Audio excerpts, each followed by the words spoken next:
أعوذ بالله السميع العليم من الشيطان الرجيم. بسم الله الرحمن الرحيم. ولا تكونوا كالتي نقضت غزلها من بعد قوة أنكاثا تتخذون أيمانكم دخلا بينكم أو تكون أمة هي أربى من أمة إنما يبلوكم الله به وليبينن لكم يوم القيامة ما كنتم فيه تختلفون.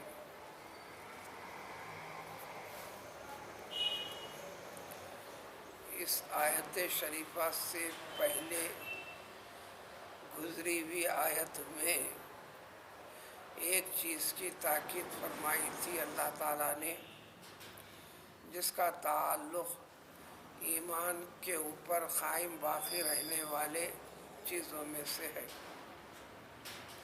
ایمان میں داخل ہونے کے بعد معنی اور مطلب کے سمجھ کر، لا الہ الا اللہ محمد رسول اللہ کے مطلب کو سمجھ کر اس پر قائم اور باقی رہنے، اس کا ثبوت پیش کرنے، اسی طریقے پر زندگی گزارنے کا نام ایمان ہے۔ ایسا کرنے والا مومن ہے، اسی کو اسلام کہتے ہیں۔ اسلام دراصل انسان کو اللہ کے منشے کے مطابق جینے، زندگی گزارنے، رہنے، اپنی زندگی اسی پہلو پر ختم کرنے کا نام اسلام ہے، جس کے اندر انسان کے لیے صرف سلامتی والے طریقے بتائیں، لیکن آزمائش والا مرحلہ ہوتا ہے۔ یہ لازمی حصہ ہے کہ اس کے اندر چند چیزیں آزمائش کے دنیا میں اس کو لاحق ہوتے رہتی ہیں، یا یوں کہو کہ اللہ تعالیٰ ایسی چیزیں ان کے لیے لاحق کرتا ہے، سامنے لاتا ہے، پیدا فرما دیتا ہے کہ اس وقت ظاہری شکل کو دیکھ کر انسانیت اور دیانتداری ایماندارانہ پہلو سے ہٹ جاتے ہو کہ نہیں۔ ظاہری طور پر ہٹ جانے میں بھلا لگتا ہے، لیکن ہوتا نہیں ہے بھلا۔ یعنی اللہ تعالیٰ سے کیے گئے عہد کو جو بھی ایگریمنٹ کرتا ہے، کسی معاملے کے اوپر معاہدہ ہوتا ہے، چاہے ایک قوم کا دوسری قوم سے، ایک انسان کا دوسرے انسان سے، ایک پارٹی کا دوسری پارٹی سے، دین والے معاملے میں، دنیا کی زندگی کے ہر معاملے میں یہاں پر وفاداری کا ثبوت دینا ہے۔ یہ عہد و وعدہ اللہ کو حاضر ناظر جان کر کیا جاتا ہے، اسی بنیاد پر سیکنڈ پارٹی اس پہ یقین رکھتی ہے۔ آزمائش کے مرحلوں میں اس کو توڑنا، ختم کر دینا، یہ انسانیت نہیں ہے۔ اللہ نے اس جیسی چیزوں سے منع فرمایا، اور اس معاملے میں اندر معاہدہ کہو، عہد کہو، ایگریمنٹ کہو، قسم کہو، نظر کہو، منت کہو، منت ماننا، نظر ماننا، ان تمام چیزوں کو پورا کرنا ہے۔ ان تمام معاملات میں بنیاد بنانا ہے صرف اللہ کو سامنے رکھ کر، ملحوظ رکھ کر، بیچ میں لا کر عہد کرنے کا نام ہے۔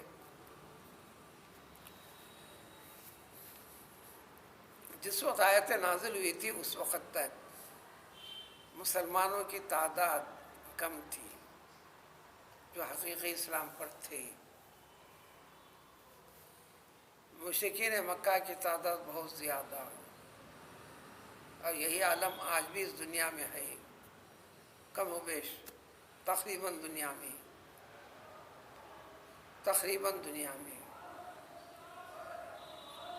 بہت سارے ایسے ملک ہیں جس میں مسلمانوں کی تعداد اچھی خاصی ہے۔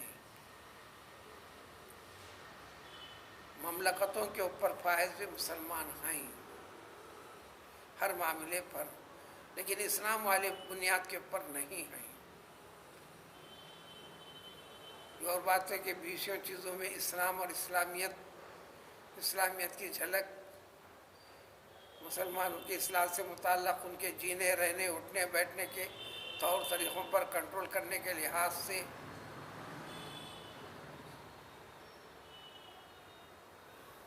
لیکن حکومت و اقتدار کے نقطہ نظر سے ہے، حکم خدا بندی کے نقطہ نظر سے نہیں ہے۔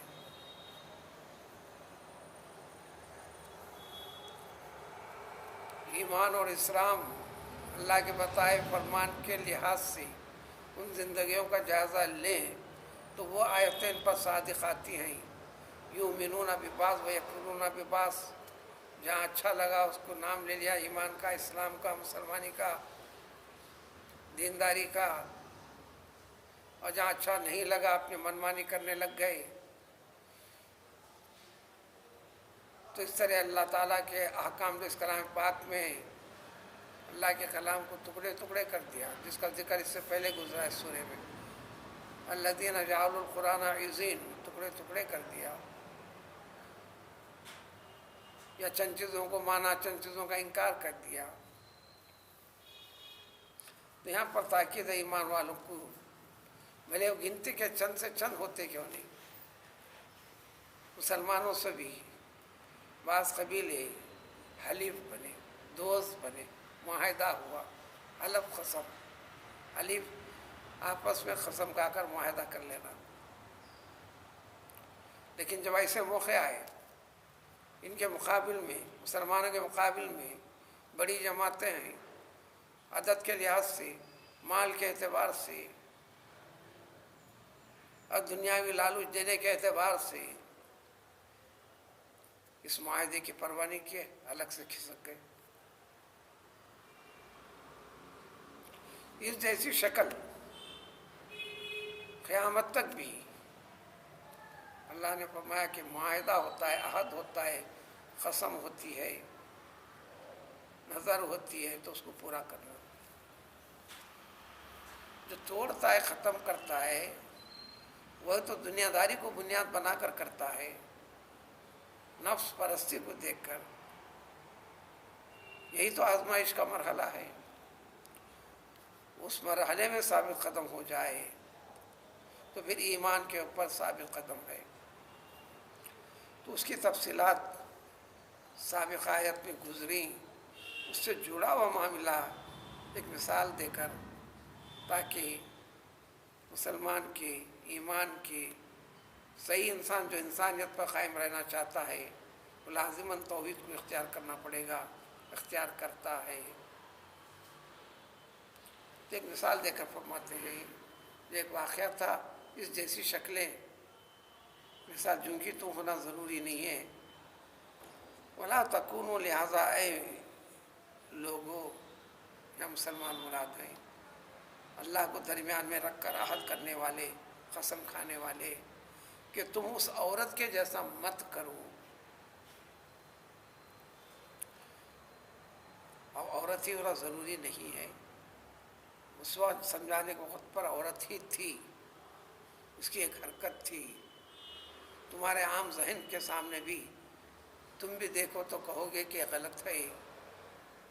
اس واقعے کو سن کر اور غور کرنے کے بعد تم کہو گے تو کہو گے کہ بالکل وہ غلط ہے، ایسا ہونا نہیں ہے۔ ہمارے اردو محاورے کے اندر بیسوں چیزیں ہیں، کوئی چیز اچھی کرتے کرتے کرتے کرتے اچانک خرابی کر کر سارے معاملے میں اتھل پتھل کر دے، بگاڑ کر دے، خراب کر دے۔ عام آدمی کا محاورہ ہے، گھڑے بھر دودھ دھونے کے بعد اس میں ایک مینگنی ڈال دیا، سب خراب کر ڈالا۔ مکے میں ایک عورت تھی، اس کا نام کا سلسلہ بھی لکھا ہوا ملتا ہے، ربطہ نام تھا، چرخہ کاٹتی تھی، روئی کو، چاہے اون کو لو، کاٹن کو لو، کسی بھی چیز کو، اس کو کاٹنا بولتے ہیں، دھاگے کی شکل دینا مضبوط، چرخہ چلا کر، پھر اس دھاگے کے بعد کپڑے کی شکل اختیار کرتا ہے، اس کو بنوانا پڑتا ہے۔ یہ دھاگا کاٹنے والے کو غزال کہتے ہیں اور اس کو نساج کہتے ہیں، کپڑا بننے والے کو۔ جب دھاگا تیار نہیں تو پھر کپڑا بنے گا نہیں۔ تو یہ عورت اپنی ہم عمر عورتوں کے ساتھ کام کرتی تھی، چرخہ کاٹتی تھی، صبح سے دوپہر تک دھاگا بناتی، مضبوط بناتی، اچھا بناتی۔ اس کے بعد اس کو ٹکڑے ٹکڑے ٹکڑے ٹکڑے کر دیتی۔ بناتی کیوں؟ توڑی کیوں؟ جہاں قرآن نازل ہر کوئی اس کے مطالعہ جانتا تھا، اس واقعے کو جانتا تھا، کہتے تھے کہ سب سے بے وقوف عورت تھا، ذہنی بیمار ہے۔ اس بے وقوفی کے ساتھ ساتھ دوسروں سے بھی کہتی تھی، ساتھ کام کرنے والیوں سے، توڑ دو، کاٹ دو، ٹکڑے ٹکڑے کر دو۔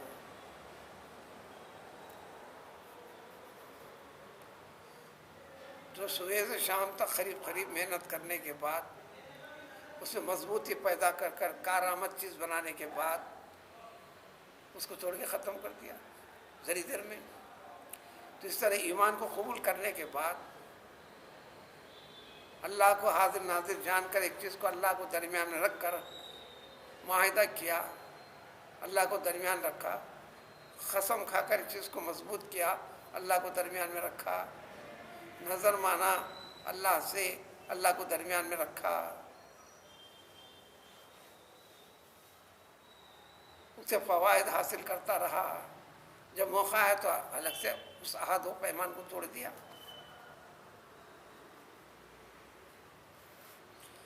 ہر رسول علیہ السلام کی صفت اللہ نے بتلایا کہ رسول ہوتے کیسے۔ سورۃ الشعراء پارہ 19 میں سب نبیوں کے ذکر کرتے، انی لکم رسول امین، انی لکم رسول امین، امین امین امین، دیانت دار، بے وفائی نہیں، خیانت کرنے والے نہیں، خلاف کرنے والے نہیں۔ پوری زندگی کا جائزہ لے لو، بچپن سے آخر سانس تک یہ وفاداری والا پہلو رہا۔ تو مسلمانی اور ایمانی بھی اسی چیز کا نام ہے، ایمان کے ہر چیز کے ساتھ وفاداری کا مظاہرہ کرنا، عملی طور پر آزمائش کی گھڑیوں میں اس سے پیچھے نہیں ہٹنا۔ تو ترجمہ لہٰذا تم اس عورت کے جیسے نہ ہو جاؤ جس نے اپنے غزل کو، غزل بنا ہوا، کاٹا ہوا، مضبوط بنا ہوا دھاگا، من بعد قوت، پوری قوت اہتمام کے ساتھ کرتی تھی، پھر انکاسا نکس، ٹکڑے ٹکڑے کر دیا۔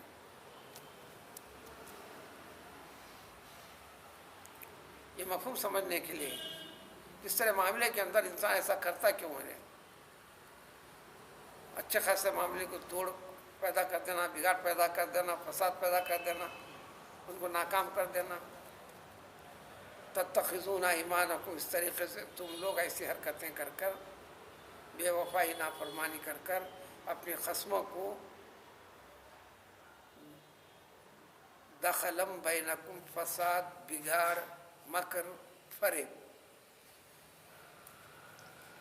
اچھے خاصے دو معاملے کے اندر کسی ایک چیز کو داخل کر دینا، داخل سے دخل ہے، اس کو بگاڑ پیدا کر دینا چاہتے ہو، صرف اس بنیاد کے اوپر کہ یہ جماعت بڑی ہے عدد میں، یہ جماعت والوں کا پیسہ زیادہ ہے دولت میں، یا مجھے اس میں زیادہ فائدہ ہے، یہ سمجھ کے ادھر کیے گئے وعدے سے یہ کم ہیں، یہ تھوڑے ہیں، پاس مال نہیں ہے، فلاں نہیں ہے،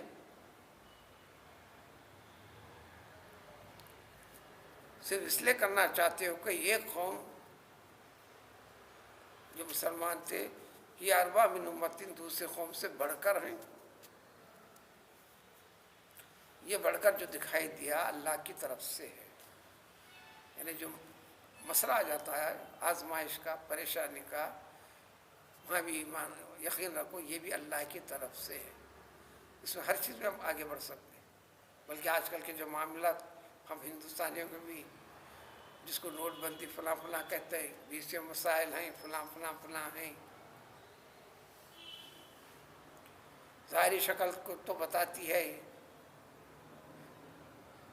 خود سب مل کر منتخب کیے ہوئے چلتی چلا رہی تمہاری دنیا کو، دنیا کے اندر تم وفادار نہیں ہو، بے وفائی کے ثبوت خود اپنے آپ سے پیش کرتے چل رہے ہو۔ یہ آزمائش والی گھڑی رب کی طرف سے ہے، اس وقت کرو ایک ایسا۔ دراصل ایسے معاملات اللہ تعالیٰ تم کو ایسی چیزوں سے آزماتے ہیں، اور ایمان نام ہے آزمائش کا، وَلِيُبَيِّنَنَّ لَكُمْ، اور اس کا فیصلہ بھی کر دیں گے قیامت کے دن۔ جو آپس میں تم اختلاف کرتے تھے، توڑ موڑ کرتے تھے، بگاڑ پیدا کرتے تھے، غلط کر کے صحیح کیا، کمال کیا سمجھتے تھے، کیا صحیح کیا کمال کیا خراب، فیصلہ ہوگا۔ اب انسان سوچے گا اللہ تعالیٰ جو کائنات کو پیدا کرتا ہے، انسان کے عقل سے باہر کی چیزیں نہیں، کیوں ایک جیسی فکر والے سارے انسان کیوں نہیں کر دیتا؟ یہ عقیدے اور ایمان کا پہلو جگہ جگہ آتا ہے۔ اگر اللہ تعالیٰ کی مرضی ہوتی کہ وہ دباؤ ڈال کر، کیونکہ اللہ میں طاقت ہے، قدرت ہے، سب ہے، تم تمام کے تمام انسانوں کو ایک ہی فکر والا، ایک ہی قوم، ایک ہی عقیدے والا، ایک ہی طریقے والا کر دینا چاہے تو اللہ تعالیٰ کے لیے دشواری نہیں، لیکن یہ تقدیر، حکمت اور مصلحت کے خلاف ہے۔ لہذا جب تمہارے اختیار تمہارے کسب کے ساتھ جوڑ دیا تو اس برے معاملے کی طرف تم خیال کرتے ہو جو ضلالت ہے، گمراہی ہے، غلط ہے، جب وہ کرنے کے لیے آگے بڑھتے ہو تو غلط راستے کو بھی، وہ چیز کو بھی پیدا کرنے والا اللہ تعالیٰ ہی ہے، اللہ تعالیٰ پیدا کرتے ہیں۔ اس معنی میں ہے کہ اللہ تعالیٰ جس کو چاہتے ہیں گمراہ کر دیتے ہیں۔ حساب کتاب تمہاری اختیار تمہارے کسب کے ساتھ جوڑ کر رکھتے ہیں۔ ضلالت و غلط راستہ وجود میں آنے کا کرنے والی ذات اللہ کی ہے، وہ اللہ تعالیٰ کی طرف منسوب نہیں ہوں گا۔ اور جو اپنے اختیار اور ارادے کے ساتھ، یعنی عمل کے ذریعے سے صحیح راستے کو اختیار کر لیتا ہے تو ہدایت اور توفیق والی چیز اس کے لیے اللہ تعالیٰ وہ راستہ آسان کر دیتے ہیں، کرتے اللہ تعالیٰ سے۔ لہذا ضرور ضرور تم سے جو کچھ بھی کرتے ہو ہر چیز کے بارے میں سوال ہوں گا۔ پھر اسی چیز کو اور ذری تاکید کے ساتھ، لہذا تم اپنے خصموں کو آپس میں ہر معاملے کے اندر بگاڑ کا ذریعہ ہرگز نہ بناؤ۔ جب کرو گے تو اب تک جو مضبوط قدم جمے ہوئے تھے تمہاری زندگی میں، ایک معاملے کے اندر خرابی کے ساتھ اب تمہارے قدم ڈگمگا جائیں گے، یعنی ایمانی حقیقت کے پر قائم نہیں رہے گا۔ خوف خدا بندی جس کا دعویٰ تھا، یقین تھا، اس کے پر باقی رہ نہیں سکو گے، بلکہ ہوگا یہ وَتَذُوقُوا السُّوءَ بِمَا صَدَدتُّمْ عَنْ سَبِيلِ اللَّهِ، غلط راستہ اختیار کر کر دوسروں کے لیے نمونہ بن رہے تھے اور بتاتے چل رہے تھے، اس کی سزا بھگتنا پڑے گا تم کو، اس دنیا کے اندر بھی ہوں گا، اور آخرت میں تمہارے لیے بہت بہت بڑا عذاب اللہ تعالیٰ کی طرف سے ہے، تیار کیا گیا ہے، یہ خوف پیدا کرو۔ لیکن پھر بھی انسان آخرت کو چھوڑ کر دنیا کے سامنے فائدے کو دیکھ کر جو آگے بڑھتا ہے، اس کے متعلق وضاحت اگلی آیتوں میں